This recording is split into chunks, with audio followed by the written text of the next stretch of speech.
Hello guys, എന്താണ് സുഖല്ലേ? അപ്പം ഞാൻ ഇന്ന് വന്നിരിക്കുന്നത് പറഞ്ഞാൽ നമ്മുടെ ഇവിടുത്തെ സിവിൽ എഞ്ചിനീയറിംഗ് റിലേറ്റഡ്, അതായത് എൻ്റെ ഫീൽഡിനെ കുറിച്ചിട്ട് എങ്ങനെയുണ്ട് ജോലി സാധ്യതകളെന്ന് ഒന്ന് ജസ്റ്റ് ബ്രീഫ് ചെയ്യാൻ വേണ്ടിയിട്ടാണ്. അപ്പോൾ ഞാൻ ബേസിക്കലി ഇങ്ങനെ ഇവിടെ എത്തിപ്പെട്ടെന്നുള്ളത് ഫസ്റ്റ് ഞാനൊരു ബ്രീഫായിട്ട് പറഞ്ഞുതരാം കേട്ടോ. ഞാൻ മാസ്റ്റേഴ്സ് കഴിഞ്ഞിരിക്കുന്ന സമയത്ത് എനിക്ക് ജസ്റ്റ് 2 ഇൻ്റർവ്യൂ വന്നു. ആ 2 ഇൻ്റർവ്യൂവിൽ സെലക്ട് ആയപ്പോൾ 2 ഓഫർ ലെറ്റർ വന്നു. അപ്പോൾ നോക്കിയപ്പോൾ അതിലൊന്ന് ദുബായ് ആയിരുന്നു. അപ്പോൾ ദുബായ് എന്ന് പറഞ്ഞാൽ നമുക്കൊരു ഇതുണ്ടായിരിക്കില്ല, തൃശ്ശൂർ മാത്രമേ ഞാൻ പഠിച്ചിട്ടുള്ളൂ കേട്ടോ. അപ്പോൾ ഞാനും വിചാരിച്ചത് എനിക്ക് നല്ലൊരു ഓപ്പർച്യൂണിറ്റിയാണ്, എൻ്റെ കരിയർ വൈസ് നല്ലതായിരിക്കും എന്ന് വിചാരിച്ചിട്ട് ഞാൻ നേരെ ഫ്ലൈറ്റ് കയറി ദുബായിക്ക് എത്തി.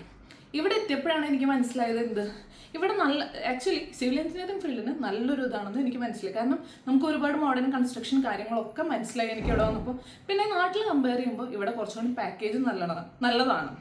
പിന്നെ അതുപോലെ ലിവിങ് എക്സ്പെൻസ് ഇപ്പോൾ കുറേ ആൾക്കാർ പറയും, അത് ഞാൻ വേറൊരു വീഡിയോയിൽ ലിവിങ് എക്സ്പെൻസിനെ കുറിച്ച് പറഞ്ഞുതരാം. ഇപ്പോൾ ബേസിക്കലി ജോലിയുടെ കാര്യം പറയുമ്പോൾ ഇവിടെ civil engineering field one of the best field എന്ന് തന്നെ പറയാൻ പറ്റും. കാരണം നമുക്ക് നല്ല ജോലി സാധ്യതകളുണ്ട്. അപ്പോൾ നിങ്ങളെല്ലാവരും ആ ജോലി സാധ്യതകൾ യൂട്ടിലൈസ് ചെയ്യും, അതെനിക്ക് പറയാനുള്ളത്. അപ്പോൾ ഇപ്പോൾ എന്ന് പറഞ്ഞു കഴിഞ്ഞാൽ ഒരുപാട് ആൾക്കാർ നാട്ടിൽ നിന്ന് ഇവിടേക്ക് വരാൻ ആഗ്രഹിക്കുന്നുണ്ട്. പക്ഷെ വരുമ്പോൾ അവർ ആലോചിക്കുന്നത് എന്താണെന്ന് വെച്ച് കഴിഞ്ഞാൽ വിസിറ്റ് വിസയിൽ വന്നു കഴിഞ്ഞാൽ എത്ര നാളെടുക്കും ജോലി കിട്ടാൻ, അത് ഭയങ്കര ബുദ്ധിമുട്ടാവുമല്ലോ, അങ്ങനത്തെ കാര്യങ്ങളൊക്കെ. പക്ഷെ ബേസിക്കലി നമ്മൾ അതൊന്നും ചിന്തിക്കേണ്ട ആവശ്യമില്ല. ഇവിടെ ഒരു ലക്ക് ഫാക്ടറാണ് മെയിൻ കാര്യം എന്ന് പറയുന്നത്. ഓരോരുത്തർക്കും നിങ്ങളിവിടെ വന്നു കഴിഞ്ഞാൽ ഓരോരുത്തരുടെ അടുത്ത് ഓരോ സ്റ്റോറി ചോദിച്ചു കഴിഞ്ഞാൽ എല്ലാവരും പറയും, ഓരോരുത്തർക്കും ഓരോ കഥകളുണ്ടാവും പറയാം. ഇപ്പം എൻ്റെ കഥയായിരിക്കില്ല വേറൊരാൾക്ക്, ചിലപ്പോൾ അടുത്ത ആൾക്ക് 1 മാസം കൊണ്ട് ജോലി കിട്ടിയിട്ടുണ്ടായിരിക്കും. എന്നാൽ സെയിം ജോലി മറ്റൊരാൾക്ക് കിട്ടാൻ വേണ്ടി 10 മാസം എടുത്തിട്ടുണ്ടായിരിക്കും. അപ്പോൾ നിങ്ങളുടെ ലക്ക് ഏതിലായിരിക്കണം നിങ്ങൾക്ക് ഒരിക്കലും പറയാൻ പറ്റില്ല. അപ്പോൾ നിങ്ങൾ എന്ത് ചെയ്യണം, ആ പേടികൾ മാറ്റി വെച്ചിട്ട് അങ്ങോട്ട് കയറി വരാൻ ഇൻട്രസ്റ്റ് ഉണ്ടെങ്കിൽ അതൊരു പോയിന്റ്. നിങ്ങളുടെ ഓപ്പർച്യൂണിറ്റി ഏതിലിരിക്കുന്നത്, അല്ലെങ്കിൽ നിങ്ങൾക്ക് ഏതാണ് ഫീൽഡ്, നിങ്ങൾക്ക് ഏതാണ് ഇവിടെ ജോലി കിട്ടുക പറയാൻ പറ്റില്ല. ഇന്നിപ്പോൾ താഴെത്തട്ടിലുള്ളതായിരിക്കും നാളെ വലിയൊരു നിലയിലേക്ക് എത്തുന്നുണ്ടാവും, പറയാൻ പറ്റില്ല. ദുബായ് എന്ന് പറഞ്ഞാൽ ഇതൊരു ഫാൻറ്റസി പോലെ എനിക്ക് പലപ്പോഴും തോന്നാറുണ്ട്.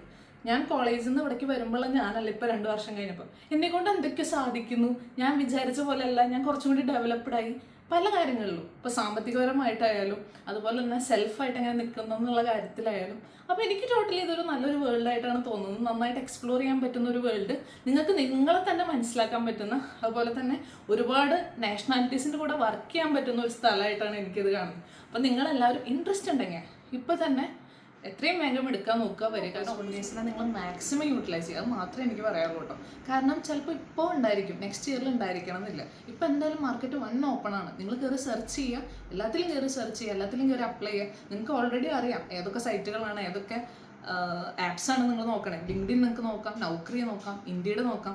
ഞാൻ കൂടുതലും ലിങ്ക്ഡിനും നൗക്രിയെ പ്രിഫർ ചെയ്യും, കാരണം എനിക്ക് കൂടുതലും കോൾസൊക്കെ വരാറുള്ളത് ഇതെന്നാണ്. എങ്കിലും നിങ്ങളുടെ ഭാഗ്യം ഏതില്ല, ഭാഗ്യമല്ല അവിടുത്തെ ഒരു ഫാക്ടർ. നിങ്ങളുടെ ഭാഗ്യം ഏതില്ലാന്ന് അറിയില്ല. എല്ലാത്തിലും കയറി നിരത്തി അപ്ലൈ ചെയ്യാം. എന്നിട്ട് ഏതെന്ന് വിളി വരുന്നോ പോയി ഇൻ്റർവ്യൂ അറ്റൻഡ് ചെയ്യുക, ക്രാക്ക് ചെയ്യുക. ഇൻ്റർവ്യൂ ഒന്നും ഒരു വിഷയമുള്ള കാര്യമില്ല, നിങ്ങളുടെ കോൺഫിഡൻസ് അത് മാത്രം. അപ്പം എന്തായാലും നിങ്ങളെല്ലാവരും ഇവിടെ വരിക, ജോലി നോക്കുക, ജോലി കിട്ടിയിട്ട് അറിയാം. അപ്പം എന്തായാലും ഇത്രയൊക്കെയാണ് എനിക്ക് പറയാനുള്ളത്. ഇനി നെക്സ്റ്റ് വീഡിയോയിൽ കാണാം. അപ്പോൾ ബൈ ബൈ.